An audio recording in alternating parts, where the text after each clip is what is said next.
Agora vamos aqui fazer uma pausa dentro da pausa para ver aqui uma curiosidade a respeito da computação ou da utilização de laços. Vamos ver aqui uma curiosidade com relação ao cálculo do π. Você pode ver informações sobre o cálculo do π na Wikipedia ou em outros sites esparsos pela internet. Existem vários métodos, eu numerei apenas 4 deles aqui, que seria o método clássico, o método estatístico, o método das séries infinitas, e o método numéricos para aproximações sucessivas. Então, o método clássico de cálculo do π, ele se baseia no método do polígono escrito ou superescrito, como queira. Você pode observar aqui é que o valor de π é exatamente o diâmetro de uma circunferência o comprimento de uma circunferência dividido pelo diâmetro. Ora, se você inscrever ou sobrescrever um polígono nessa circunferência, à medida que você aumenta o número de lados do polígono, você vê que o polígono se torna mais ou menos equivalente à circunferência. Então, se esse número de lados tender ao infinito, então se tiver um polígono com infinitos lados, você vai ter que o comprimento da circunferência vai ser exatamente igual no limite ao perímetro do polígono. Ora, e se eu tiver como calcular o perímetro do polígono, então eu terei como calcular, obviamente, o valor de π. Bom, baseado nesses estudos aí, você pode ir na Wikipedia e ver como é que chegou, saiu daí, chegou a essa fórmula, mas baseado nessa ideia, nós chegamos a essa fórmula para o π. Então, π seria a raiz quadrada de 2 menos 2 cosseno 360 sobre n vezes n sobre 2, quando n tem um valor muito grande. Então, você poderia simplesmente implementar essa fórmula no computador e dar um valor para n maior possível, e ele tentaria calcular. Não é um método muito eficiente, o valor provavelmente não vai dar muito próximo ao valor exato, mas é uma primeira aproximação. Um outro método é o método estatístico. Então, se você imaginar um quarto de círculo, e você passar relativamente o círculo aqui dentro desse quadrado, e você imagina que você tem um dardo que você vai jogar numa área, e que esse dardo, ou essa agulha, se você quiser assim, vai ser jogado nesse aqui.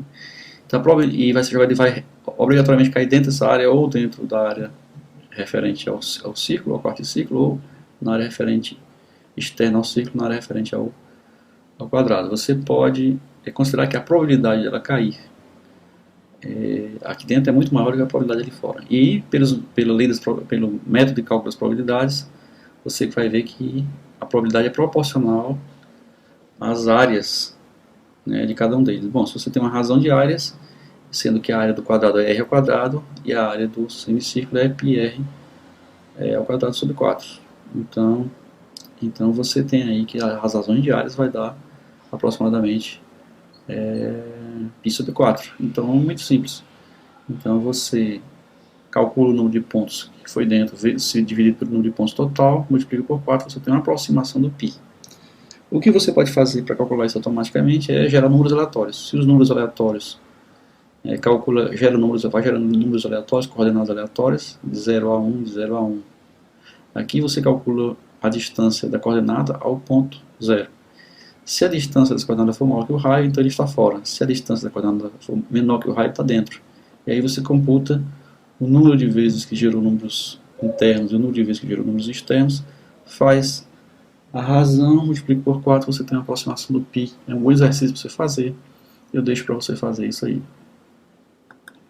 Para você não dizer que a gente não fez nada, vamos implementar aqui o π, o método de cálculo do π pelo método da série infinita de Leibniz. Então Leibniz chegou, a partir da série de Taylor, estudando a série de Taylor, ele chegou a essa fórmula aqui, que nos daria uma aproximação de π sobre 4. Você encontra também na internet uma prova, para quem quiser gostar de provas e ver se esse valor realmente chega ao π sobre 4, mas existe lá uma prova de que isso chega ao π sobre 4. Quando o número de termos também for muito grande. Então, para o número de termos pequeno, obviamente, o erro vai estar muito grande.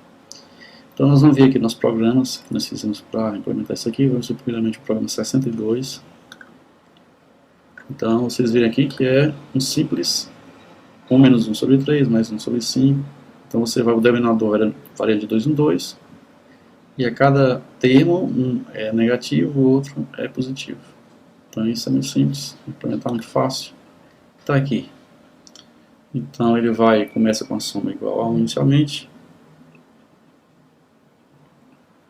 Depois, ele fala o denominador igual a 3 e começa. Para o i variando de 0 até a quantidade, ele faz a soma igual a soma menos 1 sobre o denominador igual a denominador mais 2, a soma vai ser soma mais 1 sobre o denominador mais igual a 2. Em seguida, depois que ele fez tudo isso aqui, é só multiplicar a soma por 4, e aí nós temos o valor de π calculado. Vamos ver se funciona. Então, vamos executar o nosso programa número 62. Vamos aqui, vou passar aqui para uma telinha maior. Vamos executar aqui nessa tela. Programa 62. Quantos termos? Vamos botar aqui 1000 termos na série, né? Começa com valor razoável. E você tem que com 1000 termos, nós temos aqui o valor de π 3,14, né? 3,1420.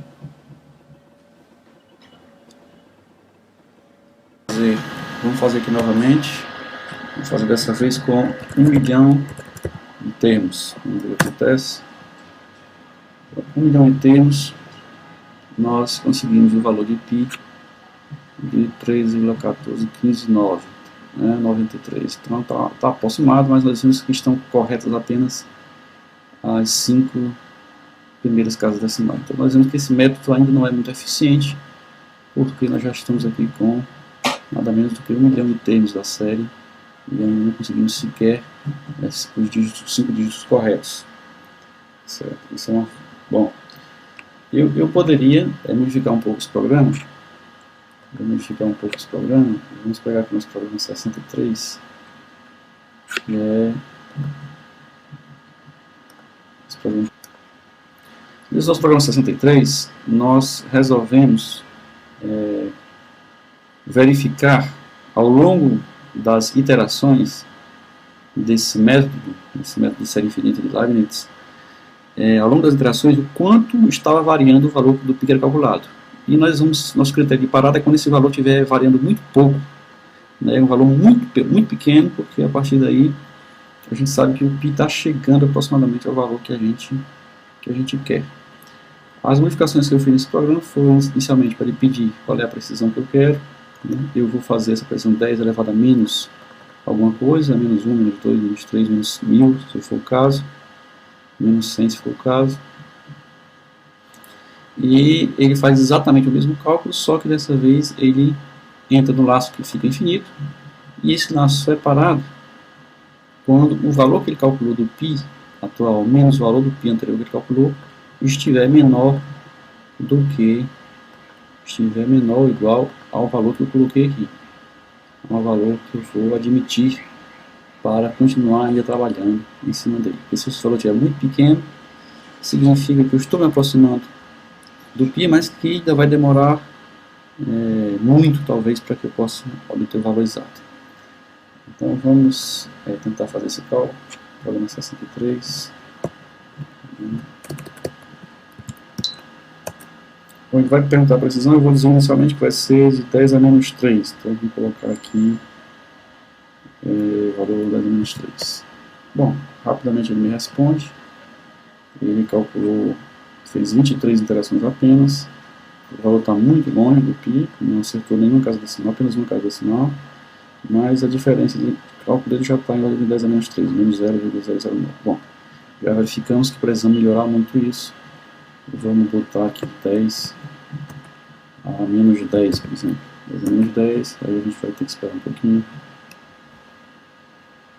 Bom, aí 10 a menos 10 ele fez 70.000 iterações, né?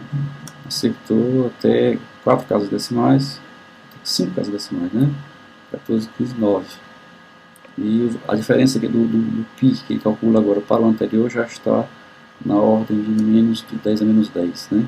A diferença aqui.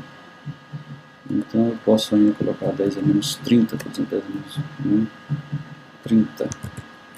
Então aí eu vou ter um bom tempo esperando. Você observa que eu vou ter mais de 1 milhão de interações e ainda estamos apenas com 5 casas corretas.